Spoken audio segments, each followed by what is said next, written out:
बिल्लाहि मिनश्शैतानिर्रजीम बिस्मिल्लाहिर्रहमानिर्रहीम। अस्सलाम वालेकुम। मौजूद सामीन कराम, उम्मीद करते हैं कि आप सब बखैर आफियत खुशो आबाद अल्लाह ताला की रहमतें समेटने में मसरूफ होंगे। अगर कोई परेशान हाल है, तकलीफ में है, रंजो गम में है तो अल्लाह ताला से दुआ करते हैं कि इसके तमाम रंजो गम दुख तकलीफ अल्लाह ताला के हुक्म से खत्म हो जाएं और इन तमाम लोगों को भी खुशियाँ, आसानियाँ और अल्लाह ताला की रहमतें नसीब हों। आमीन। मुहर्रमुल हराम की फजीलतों बरकत से कौन वाकिफ नहीं। पहला अशरा गुजर चुका है और दूसरा अशरा आ चुका है। मुहर्रमुल हराम हरमत वाला, अजमत वाला, कबूलियत वाला महीना है। जहाँ हाजतों की दुआओं के लिए इस महीने में बहुत कबूलियत है, वहाँ इबादत का भी बहुत सिला है। इबादतों में सबसे बेहतरीन इबादत ये है कि हजूर अक़दस सल्लल्लाहु अलैहि वसल्लम पर दुरूद भेजते रहें। चौथे खलीफा मौलाए कायनात हजरत अली हजूर अक़दस सल्लल्लाहु अलैहि वसल्लम पर दुरूद भेजते रहें। मुसलमानों के चौथे खलीफा मौलाए कायनात हजरत अली मुर्तजा शेर खुदा रज़ी अल्लाह ताला अन्हा फरमाते हैं कि जब किसी मस्जिद के पास से गुजरो तो हुजूर सल्लल्लाहु अलैहि वसल्लम पर दुरूद जरूर भेजो,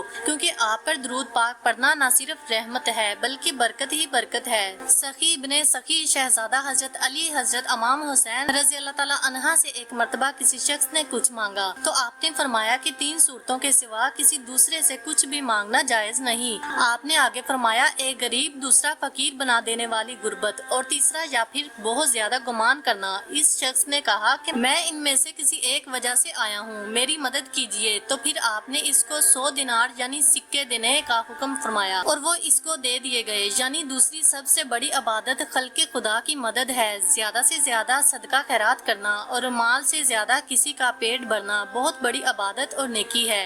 ये नेकियां भी हर मुश्किल से निजात में बहुत ज्यादा मदद करती हैं। लेकिन अगर फिर भी कोई ऐसा है जिसकी जिंदगी में परेशानियां हों, जो लोग नजरबद, हसद, जादू, जनाज से तबाह बर्बाद हो चुके हों, जिनके चलते कारोबार बंद हो रहे हों या उनको अच्छी खासी नौकरी चलती हुई में निकाल दिया गया हो, जिनकी जिंदगी से रुकावटें और बंदिशें खत्म होने का नाम ही नहीं लेती और जो दर दर की ठोकरें खाकर तंग आ चुके हों, जिनके घर में जवान बेटियां हों और उनके रिश्ते आते ना हों या आते हों तो बात बनती ना हो, कोई ऐसा हो जिसकी औलाद ही ना हो रही हो और जिन लोगों के घर में रिज़्क़ का मसला हो या बीमारी तकलीफों ने घर में अपनी जड़ मजबूत कर रखी हो, इनके लिए आज का ये वजीफा बेइंतहा मुजरब है। करना यह है कि ये अमल मुहर्रम में करने का है। मुहर्रम की किसी भी तारीख में आप इसको कर सकते हैं। आपने गिनकर 7 दाने लौंग के ले लेने हैं और बावजू होकर किबला रुख बैठ जाना है। इसके बाद अव्वल आखिर 7 मरतबा दुरूद इब्राहिम पढ़ना है और इसके दरमियान 129 मरतबा सूरत कौसर पढ़नी है और 313 मरतबा अल्लाह ताला का नाम या गनीयू पढ़ लेना है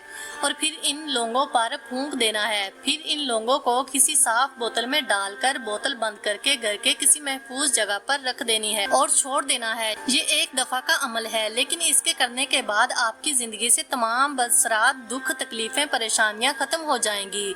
आपकी तकदीर संवर जाएगी और तमाम बंद दरवाजे अल्लाह पाक के हुक्म से खुल जाएंगे, रहमतों, खुशियों, आसानियां और बरकतों के। इंशाल्लाह आपके अहबाब में अगर कोई मुसीबत ज़दा है तो इसको ये वजीफा जरूर शेयर कीजिए। बहुत मुजरब और आजमूदा अमल है। अगर आप चाहते हैं कि आपका नाम खसूसी महफिल दुआ में शामिल कर लिया जाए तो अपना नाम कमेंट बॉक्स में जरूर लिख दीजिएगा। अगली दफा तक के लिए अल्लाह हाफिज।